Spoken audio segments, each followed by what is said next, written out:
أما بعد فأعوذ بالله من الشيطان الرجيم بسم الله الرحمن الرحيم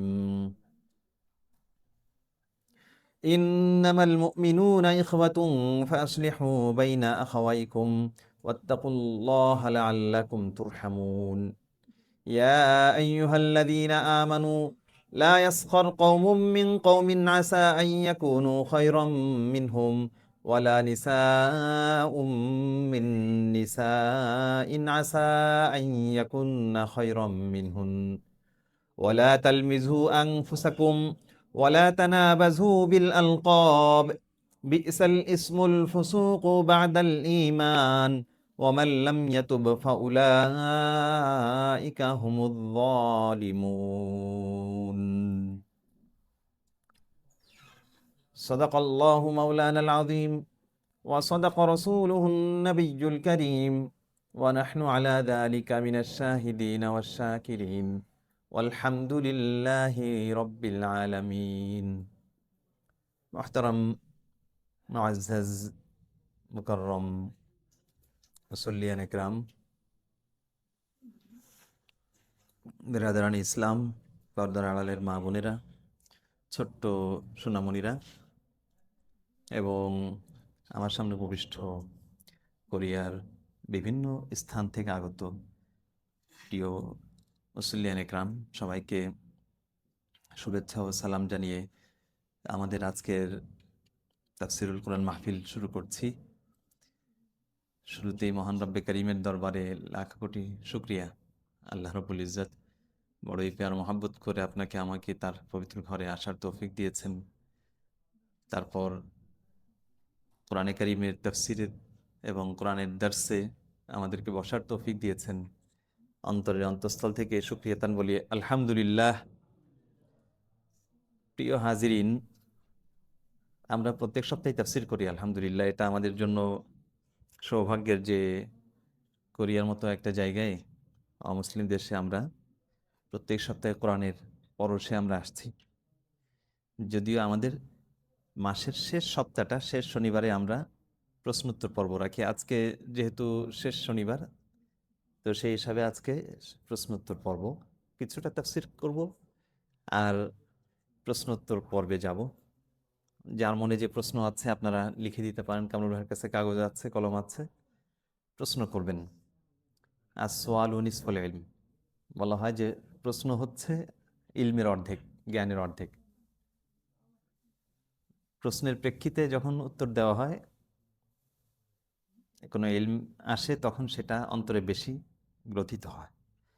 কোরআনে কারিমকে আল্লাহ তাআলা 23 বছরে নাজিল করেছেন। আল্লাহ পারতেন একবারে দিয়ে দিতে, কিন্তু এই 23 বছরে নাজিল করার একটা হিকমত এটা যে বিভিন্ন প্রেক্ষাপটে বিভিন্ন প্রশ্ন এসেছে এবং কোনো সমস্যার সম্মুখীন হয়েছেন, তখন আয়াত নাজিল হয়েছে। তো এর দ্বারা এটা উপলব্ধি করা, এটার ধারণ করা, এটার ব্যাখ্যা বিশ্লেষণ, এটা সহজ হয়ে যায় মানুষের কাছে। এই জন্য মুসলিম সমাজে ইসলামী প্রশ্নোত্তর পর্ব অত্যন্ত গুরুত্বপূর্ণ। অনেক মানুষ মনের ভিতর বিভিন্ন প্রশ্ন ঘুরপাক খায় এবং মানসিক একটা যন্ত্রণায় ভোগে। বিশেষ করে ইসলামিক বিভিন্ন বিষয় নিয়ে তার সংশয় বাড়তে বাড়তে ইসলাম থেকে খারিজ হয়ে যায়। তো এটা ওপেন করা উচিত। আলহামদুলিল্লাহ আনসার মসজিদে এটা ওপেন রয়েছে প্রত্যেক মাসের শেষ শনিবারে। যারা অনলাইনে এখন লাইভে দেখছেন বা পরে দেখবেন, তো তারাও, তাদের জন্য এটা রইল এই সুযোগ। আনসার মসজিদে এসে যাবেন ইনশাল্লাহ, এবং যত জটিল থেকে জটিল প্রশ্ন হোক, এইখানে আলহামদুলিল্লাহ কোরিয়ার বিভিন্ন ইউনিভার্সিটির ছেলেমেয়েরা আসে এবং উন্মুক্তভাবে তারা নির্ভয়ে প্রশ্ন করে ইসলাম সম্পর্কে। জটিল জটিল প্রশ্নের উত্তর আমরা আলহামদুলিল্লাহ দেই। সুতরাং মুসলিম ভাই বোনেরা, মেয়েদেরও এখানেও যদি কোনো প্রশ্ন থাকে আপনারা পাঠিয়ে দিতে পারেন বাচ্চাদের দিয়ে। তো এটা জারি থাকা উচিত, এবং আপনারা দিল খুলে আপনাদের মনে কোনো সোয়াল আছে সেটা আপনারা করবেন ইনশাল্লাহ। আমরা যথাসম্ভব এটা কোরআন হাদিসের আলোকে উত্তর দেওয়ার চেষ্টা করব ইনশা আল্লাহ। দেখুন, আমরা এই শেষ শনিবারটা এটা আমরা ইসলাহি মাহফিল হিসেবে ঘোষণা করেছিলাম।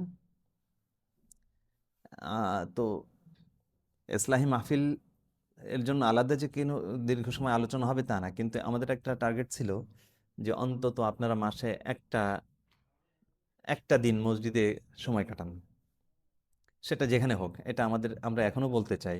যেমন আজকে অনেক ভাই আমাদের এখানে মুসল্লি, তারা বাইতুল ফালাহ মসজিদে গেছেন। হ্যাঁ, মাশাল্লাহ। এই যে মাসের শেষ শনিবারে ওইখানেও সব সব সব বেদারি। হ্যাঁ, তাবলিগে হয় সব গুজারি, তাবলিগের মার্কাজগুলিতে। আর এইখানে ওনার শব্দটা একটু চেঞ্জ করেছেন, সব বেদারি। সুন্দর। আপনারা বলি সব গুজারি মানে হচ্ছে রাত কাটানো। হ্যাঁ, আর ওনারা দিয়েছেন সব বেদারি। বেদারি এটাও ফার্সি শব্দ, গুজারি এটাও ফার্সি শব্দ, বেদারি এটাও ফার্সি শব্দ। বেদারি মানে জাগা, মানে রাত্রি জাগা, রাত্রি জাগরণ। আর ওইখানে হচ্ছে রাত্রি কাটানো। এখন আপনি সারা রাত জেগে থাকেন বা এমনিতেও যদি আপনি কাটান মসজিদে, ঘুমিয়েও থাকেন, তো এতে কিন্তু কোনো ক্ষতি নাই, বরং লাভই লাভ যতক্ষণ মসজিদে থাকা যায়। এইখানে বসে আছেন, নতুন কোনো এলেম পান বা না পান, জ্ঞানের কোনো দরজা উন্মুক্ত হোক বা না হোক, আপনি প্রশ্ন করেন না করেন, প্রশ্ন করলে ভালো, নতুন নতুন প্রশ্ন করবেন বিভিন্ন রকম। তো এতে নতুন নতুন এটা একটা চর্চা হবে, মুজাকারা হবে। হ্যাঁ, আলোচনা হবে, পর্যালোচনা হবে। এতে জ্ঞানের বিভিন্ন শাখা প্রশাখা উন্মুক্ত হবে। তা যদি নাও করেন, এখানে বসে থাকেন, একসঙ্গে আমরা প্রোগ্রামে থাকলাম, প্রোগ্রামের পরে একসঙ্গে খাওয়া দাওয়া করলাম, পুরো সময়টা সব ফেরেশতা আপনার আমলনামায় লিখতে থাকবে। সুবহানাল্লাহ।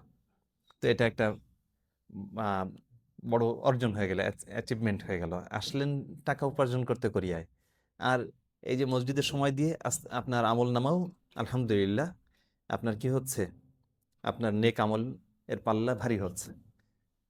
কালকে আমাদের দেখবেন ডান হাতে আমল নামা এসে গেছে। হ্যাঁ, মানে নেক আমলের পাল্লা যখন ভারী হবে তখন সেটা ডান হাতে এসে যাবে, আর না হলে বাঁ হাতে চলে যাবে। আল্লাহ তালা আমাদের সকলের আমল নামা যেন আল্লাহ তালা ডান হাতে দেন।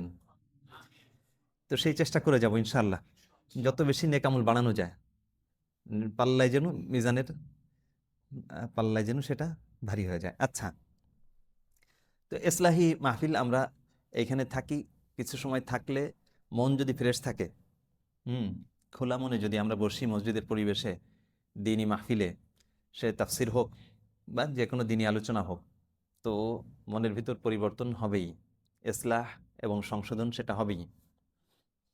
আর আমাদের সাফল্যের, আমাদের কামিয়াবি দুনিয়া আখেরাতে আপনি যদি সাকসেস হতে চান, তাহলে সাকসেস কত কোটি টাকার মালিক হইলেন, কয়টা গাড়ি কয়টা বাড়ির মালিক হইলেন, এর দ্বারা মানুষ সফল কাম হয় না।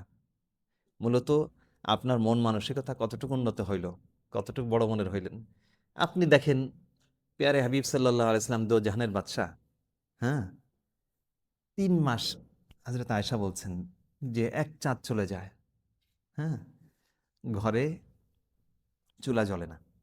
দ্বিতীয় চাঁদ চলে গেছে, ঘরে চুলা জ্বলে না। তৃতীয় চাঁদ, 3 মাস পার হয়ে গেছে, 3 মাসের ভিতরে একদিনও ঘরে চুলা জ্বলে নাই। জিজ্ঞেস করছে যে কি খাইতেন, কিভাবে জীবন ধারণ করতেন। হ্যাঁ, তো কি বললেন যে আসওয়াদাইন, ওই 2টা জিনিস, খেজুর আর পানি। একটু পানি, একটু খেজুর। খেজুরও যে পেট ভরে তা না, কিন্তু মানে ওই ঘরের ভিতরে কি ছিল, অর্থবিত্ত ছিল না, খাদ্য ছিল না, পর্যাপ্ত জিনিস ছিল না, কিন্তু রহমত এবং শান্তি ছিল। তা আমরা এটা খেয়াল করি না, আমরা টাকার পিছনে ছুটতে গিয়ে, হ্যাঁ, দুনিয়ার পিছনে ছুটে নিজের শান্তি, নিজের সবকিছু আমি হারিয়ে ফেলি। আচ্ছা, এটা একটা বিষয়। দ্বিতীয়, সুতরাং সবাই আমরা এটা খেয়াল করি যে আমাদের নিজেদের ইসলাহ হয়। প্রত্যেকে অন্যের চিন্তা না করি, হ্যাঁ, প্রত্যেকে নিজেদের চিন্তা করি যে আমার ইসলাহ কি করে হয়। হুম, সংশোধন কিভাবে হয়, মনটা ফ্রেশ হয়, অন্তর আলোকিত হয়, অন্তরের অন্ধকার দূর হয়ে যায়, উজ্জ্বল হয়ে যায়। রাসূল আকরাম সাল্লাল্লাহু আলাইহি ওয়াসাল্লামের মন যেমন ছিল, তার সাহাবা একরামের মন যেমন ছিল, অলিয়া উলিয়া বুজুর্গানে দ্বীনের হৃদয় যেমন ছিল, তাদের কলবের মতো যেন কলব হয়, ঝকঝকে হয়। ক্বাদ আফলাহা মান যাক্কাহা ওয়া ক্বাদ খাবা মান দাসসাহা। আচ্ছা, আমরা এখন আছি, এখানে এই সপ্তাহের একটা গুরুত্বপূর্ণ বিষয়। আমরা এই মুহূর্তে শাবান মাসের 12 তারিখ, তাই না? কালকে 13 তারিখ, পরশুদিন 14 তারিখ। মানে পরশুদিন বাংলাদেশে যে সবচেয়ে বড় উৎসব, এটা জানেন তো? ঈদ কিন্তু বাংলাদেশের সবচেয়ে বড় উৎসব না। বাংলাদেশ, ভারত, পাকিস্তানের জাতীয়ভাবে, কালচারালি এটা যেভাবে হয়ে উঠেছে, সবচেয়ে বড় উৎসব শবে বরাত। হুম, এটা ঠিক কি বেঠিক সেটা আলোচনার দিকে যাচ্ছি না, কিন্তু এটা কিন্তু যদিও কোরিয়াতে এটার কোনো হাওয়া আমাদের গায়ে লাগে না, সবাই কর্মব্যস্ত থাকেন। হ্যাঁ, এবং এখানে সেই চর্চাই নাই। আর বহু দেশে আছে এরা জানেই না শবে বরাত কি জিনিস। তবে আসলে কি বাস্তবতা কি, এটার কোনো গুরুত্ব আছে কি না, কিংবা আমাদের করণীয় কি, তো এটা হচ্ছে, এর বাস্তবতা আছে। মানে শবে বরাত, হুম হুম, শবে বরাত এর গুরুত্ব রয়েছে। লাইলাতুন নিসফি মিন শাবান, হযরত আলী থেকে বর্ণিত, রাসূল আকরাম সাল্লাল্লাহু আলাইহি ওয়াসাল্লাম বলেন, ইযা কানা লাইলাতুন নিসফি মিন শাবান ফাকুমু লাইলাহা ওয়া সুমু নাহারাহা। যে দেখো, শাবান মাসের মধ্যরাত যখন আসে, হ্যাঁ, তখন তোমরা সেই রাতটা নামাজ পড়ো, সারা রাত জেগে থাকো, হ্যাঁ, আর দিনের বেলা রোজা রাখো। কারণ আল্লাহ সুবহানাহু ওয়া তাআলা, ইয়ানজিলুর রাব্বু তাবারাকা ওয়া তাআলা ইলা সামাঈদ দুনিয়া, সেই রাতে আল্লাহ প্রথম আকাশে নেমে আসেন, সমস্ত মখলুককে সমস্ত মখলুককে তিনি ক্ষমা করে দেন, সুবহানাল্লাহ। তবে দুই ব্যক্তিকে আল্লাহ ক্ষমা করেন না। এক, ইল্লা লিমুশরিকিন আও মুশাহিনিন, এক যে ব্যক্তি আল্লাহর সঙ্গে শরিক করে, মুশরিক। আর দ্বিতীয় ব্যক্তি যে বিদ্বেষ পোষণ করে। তা আলহামদুলিল্লাহ, আল্লাহ তাআলা শিরিক থেকে আমাদেরকে বাঁচাইছেন, কোনো ধরনের শিরিক যেন আমরা না করি। মুসলিম হয়েছি মানে মুশরিক নামটা নাই, মুসলিম হয়েও অনেকে শিরিক করে। যেমন একটা শিরিক তো অ্যাভেলেবেল, সেটা হচ্ছে রিয়াকারি, লোক দেখানো ইবাদত করা, লোক দেখানোর জন্য নামাজ পড়া, লোক দেখানোর জন্য সদকা করা, লোক দেখানোর জন্য দান করা, লোক দেখানোর জন্য হজ করা, উমরা করা। হ্যাঁ, এরকম অনেক আমল আছে। লোক দেখানোর জন্য ভালো কাজ, আজকাল লোক দেখানোর জন্য খারাপ কাজও করে। রিয়াকারি ছিল আগে ভালো কাজে, মন্দ কাজেও রিয়াকারি করে মানুষ, আল্লাহ মাফ করুক। মানে লোক দেখায় দেখায় খারাপ কাজ করে। তো এটা একটা, মানে মানুষকে সন্তুষ্ট করার জন্য, মানুষকে খুশি করার জন্য যে কাজ করা হয়, এটা ভালো কাজ হোক আর মন্দ কাজ হোক, এটাকে কি বলে? এটাকে রিয়া বলে, এবং এটাকে শিরিক বলা হয়েছে, আর শিরকুল খাফি। মানুষ দেখানোর জন্য কোনো কাজ করা, এটা কোনো মুসলিমের কাজ হয় না। আমি দেখাবো একমাত্র আল্লাহকে, আল্লাহকে দেখানোর জন্য কাজ করব। কাকে দেখানোর জন্য কাজ করব ভাই? যেটাই করি আমার আল্লাহকে দেখানোর জন্য। হাজি ইমদাদুল্লাহ মুহাজির মাক্কি রহমতুল্লাহ আলাইহি, উনি বলতেন যে তুমি নতুন একটা জামা পরবে, এটা মানুষকে দেখানোর জন্য না, তুমি আল্লাহকে, যে আমার আল্লাহ এটা পছন্দ করবেন। হ্যাঁ, সুন্দর একটা, আল্লাহ ইন্নাল্লাহ জামিল ইউহিব্বুল জামালা ফি কুল্লি শাই। দেখেন, আপনি যখন নতুন একটা সুন্দর পোশাক পরেন, নতুন কিছু ব্যবহার করেন, নতুন একটা মোবাইলও ব্যবহার করেন, হ্যাঁ, তো এটা মানুষ কিন্তু পছন্দ করে, তো লোককে দেখান। আর মানুষ যদি খুশি হয় তাতে আপনার কি লাভ? আর মানুষ যদি বেজার হয় আপনার কি লস? আপনি যেটাই করেন আল্লাহকে দেখান, আল্লাহ পছন্দ করবেন। হ্যাঁ, এই, সুতরাং আল্লাহকে দেখান, সৌন্দর্য আল্লাহ পছন্দ করেন। আপনি ভালো কিছু ব্যবহার করলে আল্লাহ নাখুশ হন না, আল্লাহ খুশি হবেন, তো আল্লাহকে দেখান। আচ্ছা, তো একটা হচ্ছে আপনার শিরিক, আর দ্বিতীয় নম্বর হচ্ছে শাহনা, মানে বিদ্বেষ। এটা এই মুহূর্তে অত্যন্ত গুরুত্বপূর্ণ। সামনে শবে বরাত আসছে, ওই রাতে মানে পরশুদিন সোমবার দিবাগত রাতে যারা পারি সামান্য কিছু নফল আদায় করলেন, পারলে রোজা রাখলেন, শাবান মাসে এমনি রোজা রাখার ফজিলত রয়েছে। তো এই, ওই দিন একটু ভেবে দেখতে হবে সবাই নিজেদের ভেতরটা, যে আমার সম্পর্কগুলো মানুষের সঙ্গে কেমন আছে, কারোর সঙ্গে বিদ্বেষের সম্পর্ক আছে কিনা। দেখেন, এমন একটা সিজনে আমরা আছি এখন, এই বিদ্বেষ, মানে এটা উর্বর একটা সময়, নির্বাচনের সময় আছে, ভোট যুদ্ধ, ব্যালট যুদ্ধ, এই যুদ্ধের সময় এই যে এক ফিতনায় গণতন্ত্র, মানে মুসলমানদের উপরে বর্তমান যুগে এটা চেপে বসেছে, এটা চরম পর্যায়ের সমাজের ভিতরে বিভেদ বিভক্তি। মানুষ খুব আনন্দিত যে ভোট দেওয়ার একটা সুযোগ পেলাম। হ্যাঁ, গণতন্ত্রের একটা বড় ফজিলত মনে করে কি, সুফল, যে আমি আমার ক্ষমতা, হ্যাঁ, আমি রাজা বানাইতেছি, আমি রাজাকে টেনে নামাইতেছি। হ্যাঁ, তো এটারে বিরাট একটা বড় কিছু মনে করে, জনগণই ক্ষমতার মালিক। এর চেয়ে বড় ধোঁকা আর দুনিয়াতে নাই। মানে এই আধুনিক সময়ে গণতন্ত্রের নামে সাধারণ মানুষকে যেভাবে ধোঁকা দেওয়া হয়েছে, যে আজকে ওই একটা দিন তুমি মালিক।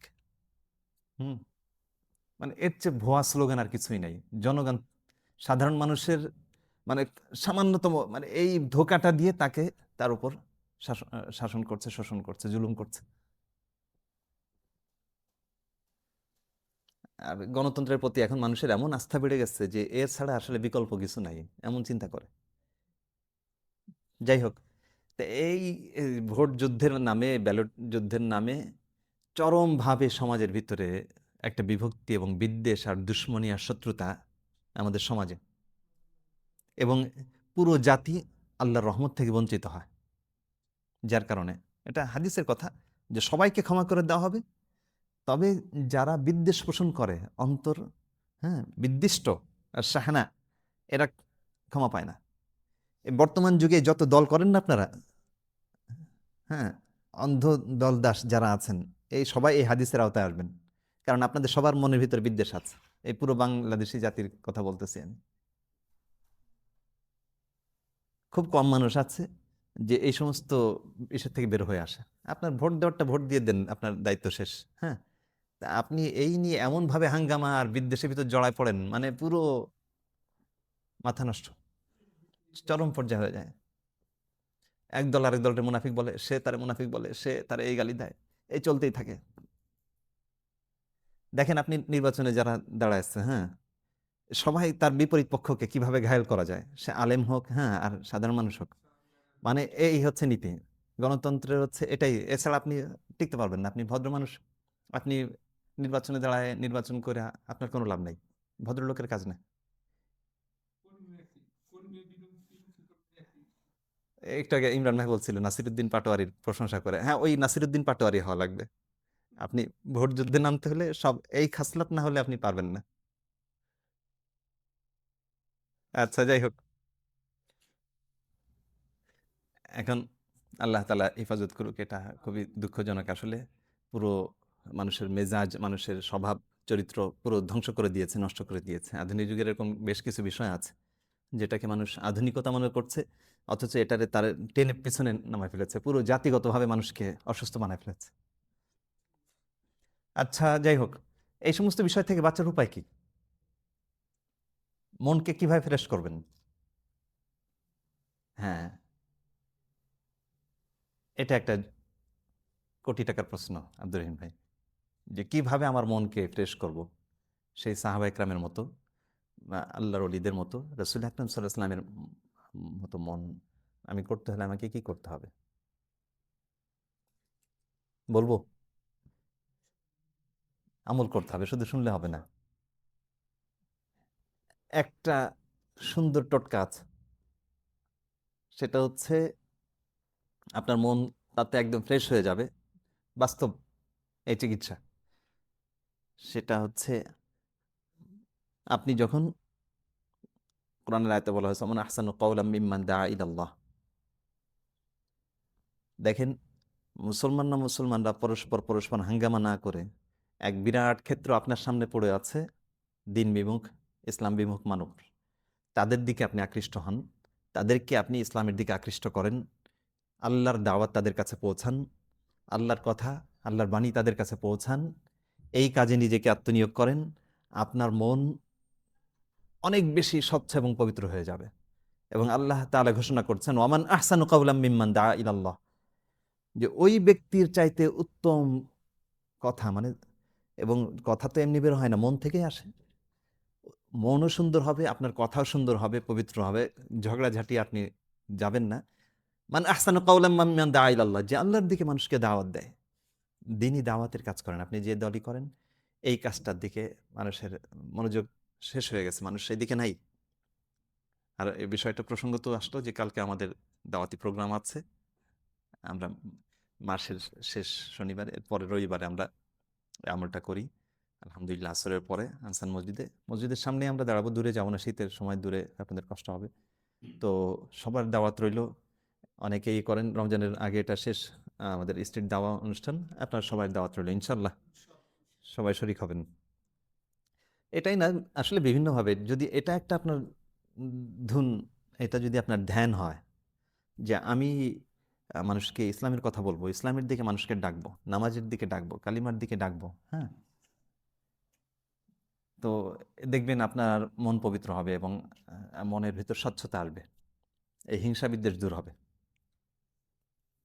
প্রথম শতকে মুসলিমদের এটা ছিল কাজ। এরপরে এই পলিটিক্সের জটিলতায় ঢুকে মানুষের মন নষ্ট হয়ে গেছে। এখনো এটাই দেখা যায়, যারা এই সমস্ত জটিলতায় ঢুকেছে তাদের মনের ভিতরে সেই ফ্রেশনেস নাই।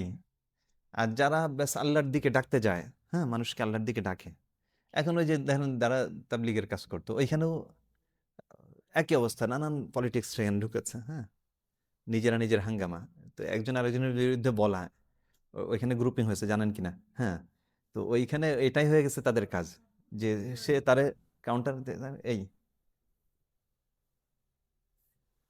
তো এটা বড় দুঃখজনক যে তাবলীগ জামাতের মতো একটা কাজ সেখানেও এই ধরনের এখন এটা, হ্যাঁ, নিজেরা জাহির করতে চায়, সুন্দর বলেছেন। তো সেটা না করে আমরা ব্যাস ইসলামকে জাহির করার চেষ্টা করি, ইসলামকে, ইসলামের প্রসারের চেষ্টা করি, হ্যাঁ, আল্লাহর বড়াই বর্ণনা করি, আল্লাহর বড়ত্বের কথা আমরা তুলে ধরি, হ্যাঁ, ইনশাআল্লাহ ইসলামের সৌন্দর্য তুলে ধরি, নিজেরা ইসলাম সম্পর্কে জানি, মানুষকে ইসলাম সম্পর্কে জানাই, ইসলামের প্রত্যেকটা বিধান সম্পর্কে আমরা জানানোর চেষ্টা করি যে এই হলো ইসলাম। উন্নত আখলাক সম্পর্কে বলি।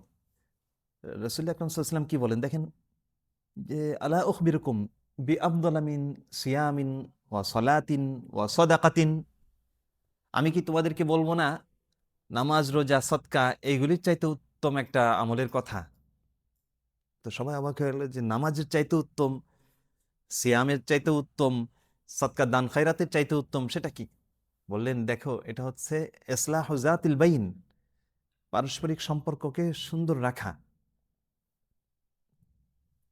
পারস্পরিক সম্পর্ক সুন্দর রাখা, এটা নামাজ রোজার চাইতেও, সদকা এবং দান খায়রাতের চাইতেও আল্লাহর কাছে অধিক প্রিয়, আহাব্বু ইলাল্লাহ, আল্লাহর কাছে অধিক প্রিয়।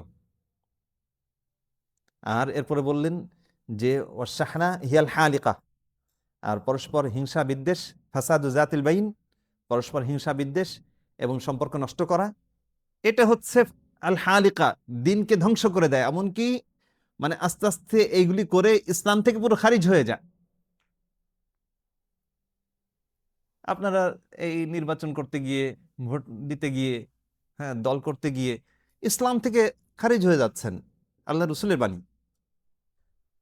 তো কিসের রাজনীতি আর কিসের, নিজের দিন ধর্ম আখেরাত সব নষ্ট করে জলাঞ্জলি দিয়ে দুনিয়াও ধ্বংস, মানুষ মরে না, এই রাজনীতি করতে গিয়ে মারা যাইতেছে, খুনাখুনি হচ্ছে, রক্তপাত হচ্ছে। এর অর্থই না যে রাজনীতি ছেড়ে দিতে হবে, মানে এটা বলছি না, কিন্তু আহ, এগুলি করতে গিয়ে নিজেদের সম্পর্ক যেন নষ্ট না হয়, নিজের সীমার ভিতরে থেকে কাজ করতে হবে। আল্লাহ তাআলা সেই তৌফিক দান করেন আমাদেরকে।